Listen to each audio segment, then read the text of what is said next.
I'm joined by Black Onassis with Chris and Danny, just about to start the UK tour.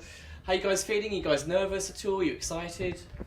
Both, yeah. Both? Nervous and excited. More excited though, you know. Yeah. How do you guys kind of get yourself to a ground level to prepare for a gig? I think just, yeah, like we were talking about, weren't we? You know, Yeah.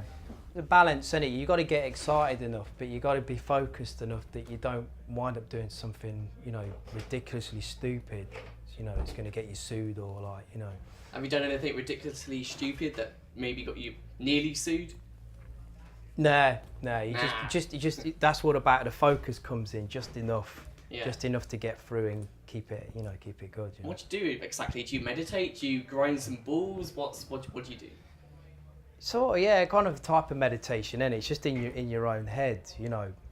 But no ball grinding or like, you know, any like chanting or anything like that. Just focus, innit? Keep sharp, you know. Yeah, and Black Onassis is a really strange name. How did you guys come up with that? It just came out of nowhere. Like, I think the hardest thing is with any band is not writing songs or touring or doing anything. It's coming up with a name, and when you think too long and hard about it, that's when the crap names always come out. Yeah. So this one just came to us one day, like I say, I was just drinking tea and I just thought the two words together just sounded good, and I thought, you know, Black Onassis. And any particular type of tea that caused this brainwave? Just straightforward English straightforward breakfast. builders. Yeah. Milk, 2 sugars. Yeah, no sugar, but no fancy stuff. You can't have sugar. Can't have sugar. Why? What happens if you have sugar? Just don't have sugar. Oh, you're just anti-sugar. No, we talked about it today, didn't we? Yeah, we did. Best way to drink it. Yeah, because damn it, the tannins are fucking your teeth up anyway. Do you get what I mean? So, I totally agree. I'm a T-man myself. I would not argue with that. Now, the sound of your band is a bit difficult to define. It's a bit dark, but it features electronic sound. How would you best describe it? Or is it just simply dark electronic? It is that. It's eclectic. I think because of the nature of, like, you know, with the collaborations, the vocals add a very different feel to each track. And one of the reasons why it works so well, I think, with the different vocalists was being able to move around, you know, genres and stuff. And, you know, don't ever think to try lock down one genre when writing. Do you get what I mean? So, you know, I think it's an eclectic sound of things, but it is very electronically driven because that's where a lot of the passion is, you know, where our passions are, you know, music and stuff. And you use some quite old school equipment, don't you? Experiment with some equipment from the 80s? Yeah, a lot of this was done on a 6-track like cassette recorder, which was really good because it had this really dirty like overdrive, like distortion things on it. It just made it sound really warm, you know. So, and also like small tape players and stuff like that, you know. It's just fun to do, you know, and it comes through when you're making it, you know. You ever tried a Casio keyboard? No. You remember the little ones from the 80s? Yeah, like the SK1, the old sampling ones and stuff. Yeah. One day though, you know. I'll pay you if you use that. I used to love them. Really, if you send me one, you know, I'll use it, man. Yeah. That's a deal.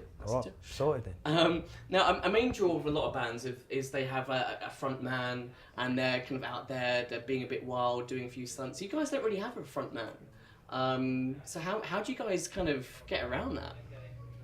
Just like, you kind of do it like in a sort of a dance format, I guess. A lot of it's sort of sample based and we can just tweak with it as we want to live, and we incorporate sort of, you know, sample based loops and stuff with live instruments, you know, and trying to sort of have the best of both worlds, you know, having your cake and eating it, so to speak. So sort of that's the way we get around it. And when we get out and play live, and obviously believe in it so much, you don't really give a fuck if people think, oh, it looks a bit weird because there's no singer or anything like that. It's just us out there doing what we love, you know. Okay. And I heard a rumour that movies inspire you to write music. So I was just kind of wondering what type of movies they are. Are they horrors, comedies, hardcore porn? What gets you going?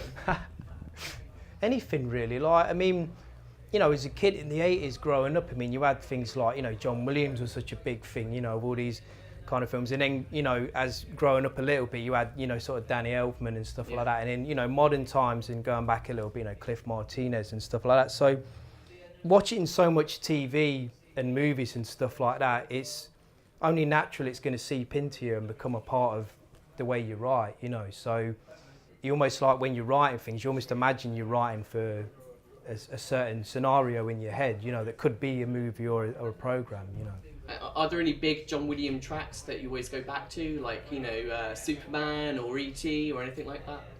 Any of them. I mean, I always like Return of the Jedi myself, because it was, you know, he just used these amazing, obviously his strings and everything are just amazing, and he's sort of haunting weird choirs, I mean, at the end, seeing when they're fighting and stuff, you know. How does that track go? I can't remember how that track goes.